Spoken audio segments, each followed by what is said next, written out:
This is Project Management for You.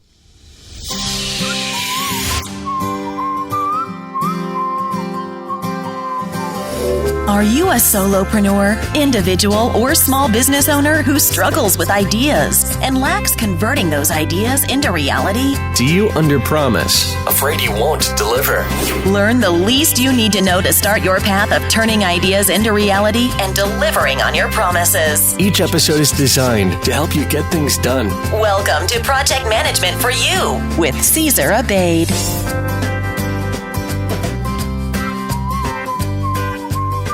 Well, hello everyone, and welcome to the 14th episode of the Project Management for You podcast series. I am Cesar Abade, your host, and it is great to have you here with me once again.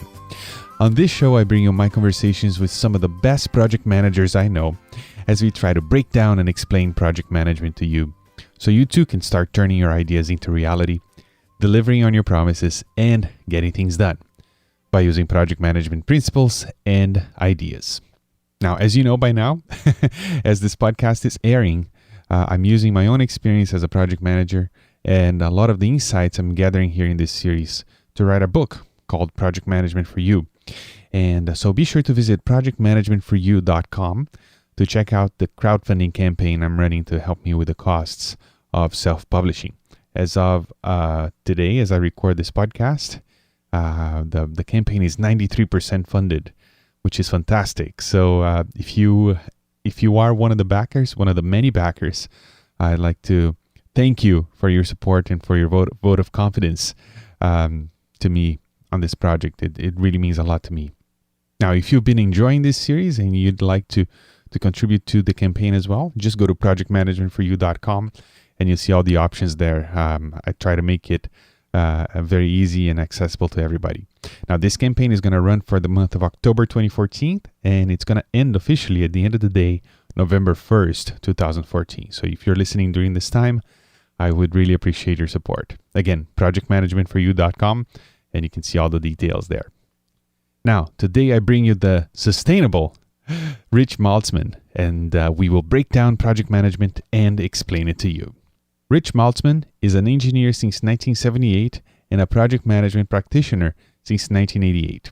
He has extensive international experience, including a 2-year assignment in the Netherlands, leading telecom deployment projects. He's a leader, learning and professional advancement at a global telecom, and has been consulting and teaching in project management since 1990. He has co-authored 3 project management books, including the award-winning Green Project Management and the upcoming Sustainability in Projects, Programs, and Portfolios, Realizing Enterprise Benefits and Goals.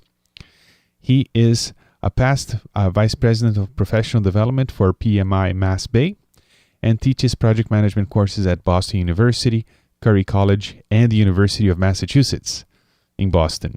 He has spoken on the subject of project management and sustainability in South Africa, Malaysia, Costa Rica, and throughout North America. Today's special guest and project manager extraordinaire is up next. Good evening, Rich. How are you? I'm doing great, Cesar. Thanks. How are you? I'm great. It's great to talk to you again. It feels like just a couple of days ago I had you on the PM for the Masses show, and now you're here on the Project Management for You podcast. So thank you for sharing your time again with me. It's great to be back. Now, Rich, you are a project manager. You worked for, you work for a large company right now that people would recognize, and you've written books, and I consider you a project management expert. But thanks. You are. So, how would you, as a project manager, define project management to the layperson? Great question. And it would be great if I had like a one-word answer, but I don't. So my answer is that it has to combine art and science. And it really is important to remember that really it is an art and a science that is involved in bringing a team together and keeping them focused on a specific business objective. And that objective involves change. That's the cool part, and it's something that hasn't been done before. I guess the key distinction I would make is different from an operation like manufacturing or accounting, because in project management, your goal is to make something entirely new, something different each time, not, if you keep the manufacturing analogy, not the same vehicle over and over again, which is a goal of a manufacturer of cars. You want that same quality vehicle over and over again. But here we're introducing a whole new vehicle, perhaps a fuel cell vehicle or a hybrid or an electric car. So it's something that is totally new. Okay. So this brings a different types of challenges, I assume, right? No question. You'll see when I continue the conversation, I'll be talking about the fact that because it's new and because it involves change, it involves certain challenges. Right. Okay. One thing that I learned by being in project management is that it equips you with a lot of techniques and tools and just a different mindset to get you to do things and complete things. So, in your opinion, what is the least people need to know about project management to start on this path of getting things done? Yeah, I agree. I think project management, one of the things I like about it is it sharpens all of your interpersonal and general management skills. Whether or not you even stay as a project manager, spending some time in the field in the discipline of project management is going to help you in your overall career. So as far as the least you need to know, if you go back to the definition I gave, that it's an art and a science and that it involves leading a group to get something unique done, it's going to involve leadership. It's going to involve a little bit of your own style. That's the art part. It's going to involve some science. That's the Gantt charts and so forth, the kind of the technical piece. As far as the least you need to know, it's going to count on your knowledge of your organization's business and its objectives. Without knowing that, you're not connecting your project to the overall goals, which actually ties back to a sustainability piece that we tend to harp on. Mm-hmm. It requires you to be able to manage change. In effect, you're a change manager. So guess what? That means people don't like their cheese moved, if you know that yes. story. And it's going to be causing you to deal with conflict. It's going to have you combining the talents of various disciplines. If you think of yourself as a conductor in an orchestra, you're going to be working with a woodwind section and a percussion section that don't necessarily work together that well naturally. So once again, you'll be dealing with conflict. You see a theme here? Mm-hmm. Yeah. But there's also fun involved because whatever it is that you're doing will not have been done before. And of course, for that same basis, it's never been done before, so it's going to be challenging and difficult. So the least you need to know, I think, is quite a bit, unfortunately. Uh-huh. So basically expect that it's going to be challenging, and you're going to be dealing with change, with which people usually tend to resist. So got to be prepared for that. Okay. Yes, exactly. Yeah, every project by definition is a change, isn't it? Exactly. The way I always tell people to describe project management is if you didn't want anything to change, you wouldn't be running a project. You would be running an operation to maintain the sameness. In this case, we're running a project specifically for the reason that we want something to be different, increase sales, a better package of software, a new bridge, a new vehicle. Okay. Don't mean to put you on the spot here, but I'm going to ask you a question here that just popped into my mind. You, as you know, I'm writing a book, and you have written books. So I consider them to be projects. Now, how would you say that your knowledge in project management has helped you in writing a book? Well, I think it's some of the same. You're right. It absolutely is a project. It has a defined end date. Usually your publisher says this has to be out sometime this century. So you have an end date, and it's something new. It's, unless you're copying material from everyone else, it's going to be new and different. And we're working on a new book, so that's absolutely true. So I think the part of project management that complies to writing a book is beginning with the end in mind. What is this book going to say? What's its end message? And are you driving towards that end message? in all of the chapters, in all of the references, in all of the side material. These days, a book is no longer a book, right? I mean, I'm sure your book will have an accompanying web page and Twitter feed and so forth. So these days, you don't, especially in project management field, you tend not to write a book. You write a suite of knowledge transfer. Interesting. So I think that's another piece of project management contribution is communications skills and understanding that a book can't live really by itself in today's media. Mm-hmm. I often talk about the idea that project management is also related to bringing ideas from somebody's brain and turning them into reality. Yes. Do you agree with that? Not only do I agree with it, Caesar, that was the name of our talk at the PMO conference and several other conferences. We've used this same PMO symposium. We've used this same title, that project management is ideas into reality. Wow. That is what we do. In fact, going back to your first question, I probably could have answered it with 3 words. And in fact, I think that whole Flash blog idea that we talked about before was triggered by a discussion on LinkedIn that was traceable, I think. Maybe I'm crossing wires here, but there was a really good LinkedIn discussion that asked people to define project management in 3 words. And my 3 words were ideas into reality. So we're on the same wavelength. Oh, good. I definitely did not copy you, so we are on the same wavelength. That's yes. Good. And for those listening who did not listen to our interview on PM for the Masses, the Flash blog was a very interesting project, I guess you would say, that a number of project management bloggers took upon themselves to write a blog post on the same topic to be released on the same day, and it was a lot of fun.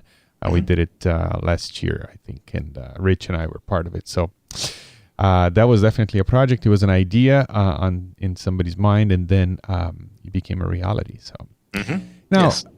Are there stages, of bringing an idea to reality, and what are those stages? Yeah, I'll answer briefly for this one. I would say that, and this has got my sustainability twist to it, and that is start. It's also goes back to some of these precepts, like begin with the end in mind. Understand what the reality is, including the steady state of the project's product. So if you're creating a coffee maker, don't just think about the fact that there's this shiny new chrome and black coffee maker sitting there, but what does that look like when it's in use? What would make it easier for people to use? What would make it more friendly to the environment in terms of the ongoing waste product produced by that coffee maker? So start with that. So the first stage is to picture the reality, and then work back. Begin with the end in mind and work back towards, okay, what will yield that? It's a little like that old saying about how do you carve an elephant, and the answer is you chip away all the bits that aren't an elephant from the block of marble. It's kind of that same idea, but I think the 2 stages, there's 2 main stages, and that's the conceptual stage, which ironically is tied to the steady state operation phase, and then you go through the classical development phases. I mean, if this was a PMI broadcast, I would be talking about the 5 process groups, of course: initiating, planning, executing, monitoring, and controlling, and closing. But thankfully, I won't have to use those words, even though I just did. Can't help it. You're not the only guest to go down that route. But it says to me that it's correct. I mean, it's true. Those are the phases, aren't they? They are. And I think PMI actually got one thing right, absolutely right, when they show the closing process group bleeding all the way back through planning and even towards initiation, so that people are thinking about the close and the steady state operation. At least I hope that's what they meant when they're doing the initiation, when they're doing that first stage, if you want to call it that. Mm-hmm. Always be closing, right? Mm-hmm. Like the salesman. Exactly. Same idea. Same idea. Now, Rich, one thing also that I learned in project management, and I think I mentioned this before, that there's a lot of tools and techniques and ways to kind of organize thoughts and ideas and risk registers and things like that. So if you could recommend one technique from the project management world to the masses, what would it be, and where can we learn it? I think it's got to be the WBS, and that stands for the work breakdown structure. I think that that is the tool, the single most important tool, only because everything else, all the other things you talked about, we've talked about risk registers and racing matrices and communications plans. They're not even necessary if you don't have the work identified, scheduled, budgeted, allocated. And that doesn't happen in turn if you haven't decomposed the work, if you haven't taken the elements of the deliverables and sorted them out into this format, this work breakdown structure. Okay. So I'm going to go with the WBS, and I'm sticking with it. And my dogs agree. Is that what I hear in the background? You're hearing two dogs saying WBS, WBS. Very good. Now, Rich, just briefly explain to us what the WBS is. It's really an outline. It's nothing more than an outline. It looks like an organization chart, and it sometimes is drawn in an organization chart format. And if you have seen a Gantt chart, which is a kind of a time-based version of a schedule, the leftmost column in a Microsoft Project or Primavera Gantt chart schedule is the work breakdown structure in kind of an indented form. So if you remember from your high school or college days writing an outline of a paper, it's the exact same thing. It's just a structured way of looking at the pieces of work involved in getting the overall project done. At the very top of this work breakdown structure is the end deliverable. So if it's a house, then house shows up at the top, and then framing, concrete, painting, carpentry, electrical, plumbing would be major work streams from that top deliverable. And continue to decompose this until you get to the right. And I'm going to quote a friend here. You may know him, Ricardo Vargas. Until you get to the exact right granulometry. It's a word he made up, which I think is perfect because it's a combination of granularity and geometry. The fellow Brazilian, so I'm familiar. He's got a great video on this, and I find that a great way to describe this. It's granulometry. I agree. I think the WBS will definitely make into my book. If it might be the only thing I put in there. If you had only one thing, that's it. It is so good. I agree with you. It just gives you. I'm a very visual person. It just gives me an overall, like a 30,000 foot view of the project, and it just helps with so much with clarity. And not only that, it helps with actually assigning work to people and deciding what who's going to do what, and it's just very, very useful. And if I can put in a plug for yet another Latin American, Liliana Butchtick. I don't know if you know her. I don't know her. She's written a book specifically dedicated to the WBS. It's, believe it or not, an entire book. Very well done. That basically is a method, really easy to read book. I'm sure it would sound intensely boring to many people, but it isn't. It's well done. She uses examples, and it's devoted to the WBS. And I can provide you the link. She's a friend as well. Oh, that'd be fantastic if you could send us the link so I can share this in the show notes. Now, Rich, let's talk about people here for a second. There can be projects where you work alone, but you're making something for someone. Usually, even if you're writing a book, like the example I used earlier, at the very least, you're gonna have to have it printed, and someone else is gonna have to do that for you. And then there are your readers, your clients. So there's always somebody else involved with projects, and usually you will have to give work and delegate some of the work to other folks. So, in your opinion, what is the best way to know when and what to delegate and to encourage and maybe compel people to collaborate with you on a project? Well, of course, this is going to depend on the size of the project. If it's a space shuttle launch, versus writing a book as an individual, it's the whole style and context of delegation changes significantly. What I wanted to comment on, and I think it will answer your question, is that the delegation really, if you know your people skills, if you build your people skills well, some of this delegation I won't say happens automatically, but it happens naturally. So first, I'd like to back up and say the bad news here is that the people in your project structure don't report to you directly, right? If you're working in a big company, these people are not your employees. You're borrowing engineers, programmers, scientists, writers, electricians, whatever, depending on the discipline. They don't report to you directly, but the good news for you, Mr. or Ms. Project Manager, is that social scientists have studied this. People like Frederick Hertzberg, Daniel Pink, especially most recently Daniel Pink, some great videos by him. I can also send you the links there. That they've determined people get their motivation, in other words, the willingness to be delegated to, from the work itself, not from pay, not from the surrounding aspects of your office life, but from the work itself. People think about it. When you come home happy from a day of work, it's typically because you've innovated, you've created something new, you really have a new work partner that you like and you enjoy working with. It's not from a new office. It's not from a raise, even though obviously raises feel good. The longer lasting, more sustainable motivation comes from the work itself. And again, I'd really encourage people to watch this great video by Daniel Pink where he shows actual statistics from experiments where they've proven this.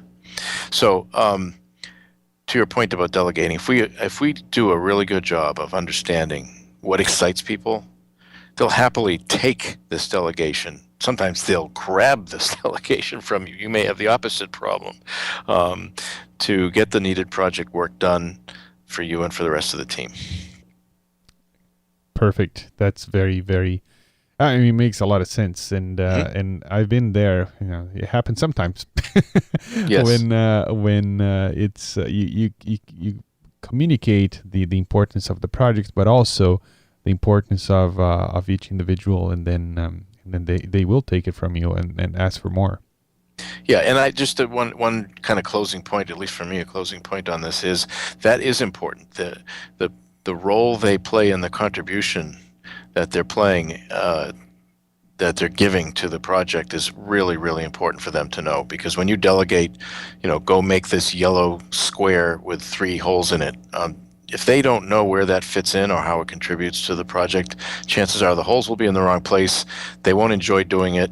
They may even, cut themselves on an edge because they just really didn't care about it. If in turn they do know, or I should say instead they do know what it's for and how it fits into the picture, they might even say, why don't we put 4 holes? It will make it a lot easier. So get people, when you delegate, make sure they know where their work fits in the overall picture. Mm-hmm. Couldn't have said better myself. Now, Rich, what is your final thought for the listener here who perhaps is not a project manager, but they'd like to learn and use some of these project management techniques to get things done, to move forward, to take that idea in their mind and turn it into something real? Well, as you know, or most people I've talked to have encountered this term. It's our field is sometimes called the accidental profession. So you end up being a project manager at one time or another anyway. So even if you're not going to take this on as your main job, you probably will have a birthday party for a nephew or a science project you're helping a child with. So I would say try a small project first. Even if you're considering project management as a career, either retrospectively think back and redo a project. I've had my students do this, that you've already managed, and just reframe it with the project management tools. With a home project, like redoing a bathroom, or a charity event like a bake sale or a yard sale, or a creation of a newsletter for a church or a synagogue or a mosque. Any of these kinds of ideas are, as you mentioned, Caesar, are projects. So take one of those on and actually frame it in project management terms, and go the whole way. Do a WBS, do a RACI matrix. And I've actually coached Odyssey of the Mind type teams, if you're familiar with those, or Destination Imagination, where these are school projects. And guess what? They're school projects. Right. So sometimes these folks reach out to PMI chapters, and that is actually what happened in my case. And we had them run, this happened, I think, to be Destination Imagination, have them run their sketch as a project using some of these tools, WBS, RACI tool. And, sometimes people catch the bug. I'll end with a story. One of my students was a cabinet maker. She did professional cabinets for individual homes and for restaurants. She was curious about project management, took the course, got her PMP. Next thing I know, she's president of one of the local chapters of PMI. So her evolution, see, the dogs are also big supporters of project management. It sometimes can be addictive, so be careful. But start small first. Don't take on a space shuttle launch. Fantastic. Now, Rich, thank you so much. This was really insightful. Thank you for sharing your knowledge again. And if people want to learn more about you and what you do, where should they go?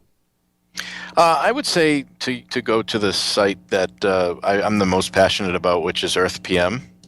This is a site where we combine the concepts of project management and sustainability. We also do general project management training and have a blast doing that. So it's just EarthPM, so Earth like our planet, and then PM as in afternoon, or project management, earthpm.com. And we blog regularly. There's resources there, and you'll find out there's an About Us section, so that's a good place to go. Fantastic. Rich, thank you so much. Appreciate, again, you being on the show, and I'll see you on Twitter. All right. Well, thanks, and greetings to all of your canine listeners as well. Take care. Bye-bye. Project Management for You. Promises delivered. Gain more insight with Caesar's book, Project Management for You, at projectmanagementforyou.com. So there you go. I hope you enjoyed my conversation with Rich Maltzman today. As you can tell, he knows a lot about project management, he has a lot of experience, and he has written books. So be sure to check out the links that he shared here and get in touch with him. He's very accessible and a really very resourceful guy. So I really recommend you go and get in touch and connect with him on social media. Now, if you enjoy what you're hearing here and would like a step-by-step approach to using project management to start turning your ideas into reality, delivering on your promises, and getting things done, head on over to projectmanagementforyou.com and consider backing this project. You're going to join a roster of fantastic individuals. I'd like to name a few of you guys who have supported this campaign today. So here we go. Thank you, Eric Fisher, Matthew Kidner, Ricardo Fukazawa, Mike Russell, Matthew Opuda. I think that's how you pronounce your last name, Matthew. I'm sorry if I butchered it. Suzanne Madsen, Timo Anthony, Danny Rebello, Ernest Yap, Jeff Freeman, Pankaj Vatsa, Farnush Brock, Elise Stephen, and Gary McGugan, among others. So thank you so much. There are many more names here that I can't possibly get to all of you guys right now. I'll try to say a few of the names at every episode here. So thank you so much. It's because of you that we are 93% funded. So if you'd like to join this list, head on over to projectmanagementforyou.com and consider backing this project. It would really mean the world to me. So that's what I have for you today. I wish you a great day, and I will talk to you again next time. And until then, remember that life is a project, and you, my friend, are the manager. Ciao, ciao. Thank you for listening. Tune in next time for more inspiring interviews and key information to help you get things done. Want to learn more? Go to projectmanagementforyou.com and order Caesar's book, Project Management for You. Your path of turning ideas into reality starts now.